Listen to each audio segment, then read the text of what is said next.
हुन्छ, जय मसी। अनि मेरो नाम चाहिँ अनिस तिमसिना। अनि हाल म चाहिँ अहिले मेरो चर्च चाहिँ सालोमेजी चर्चबाट। हजुर, म नियमित बाइबल विषयमा म चाहिँ बेलुकाको समयमा गर्छु। प्रायः म मेरो आफ्नै रुममा गर्छु।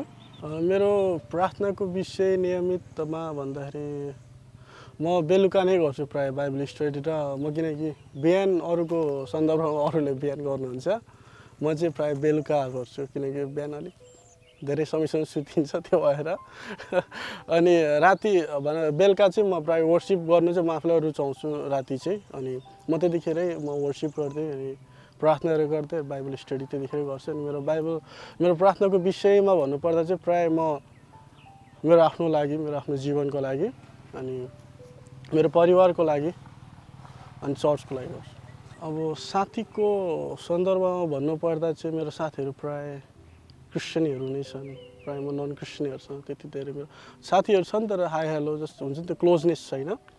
अनि प्रायः म बिताउने भनेको मेरो साथीहरू नै छन् चर्चका, अनि तिनीहरूसँग नै मेरो समय बित्छ।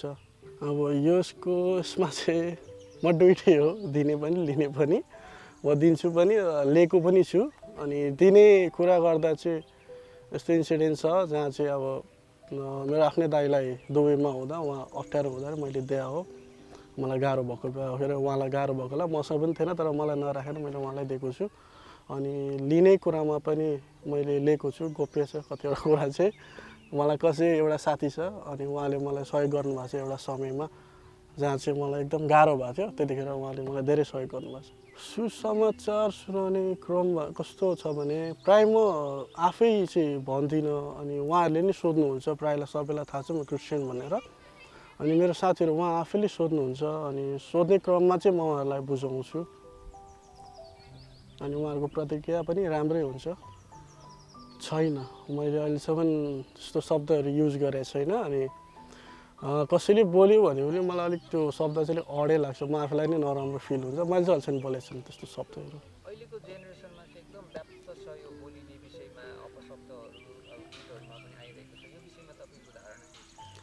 अपशब्द भन्ने चिज धारणा गानाहरूमा अब उहाँहरूले समाजमा यो कुराले चाहिँ नराम्रो नै गरिरहेछ। अनि त्यो सुन्ने गीतहरू भयो, बनाउने गीतहरूमा अनि बोलिने शब्द हामी मानिस भएपछि अब राम्रो बोल्नुपर्ने हुन्छ। त्यो शब्दहरू एकदमै नराम्रो चिजै हो होइन।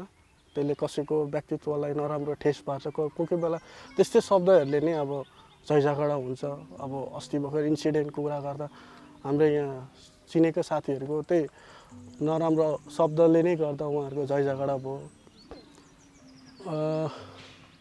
नियमित रूपमा त गरिएको छैन, तर त्यो घरिघरि त्यो सिचुएसन अनुसार चाहिँ हुन्छ नि। त्यो त्यस्तै अब परिस्थितिमा चाहिँ ओ माई गड चाहिँ धेरै भनिएको छ, तर गुड लक भन्ने चिजहरू चाहिँ भनिएको छैन।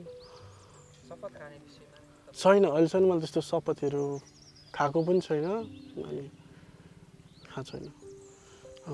धन्यवाद छ तपाईँलाई यो समय दिनुभयो। अनि सानो मेसेजको रूपमा चाहिँ मैले लिएको भने चाहिँ यही अपशब्दको विषयमै हो। अनि हामी क्रिस्चियन युथ भएपछि चाहिँ हामीले यो शब्दहरू बोल्नु हुँदैन। हामी त परमेश्वरको मन्दिर हो, पवित्र आत्माको मन्दिर हो। त्यो भएर यस्तो शब्दहरू हामीले बोल्नुहुन्न। अनि यस्तो छ।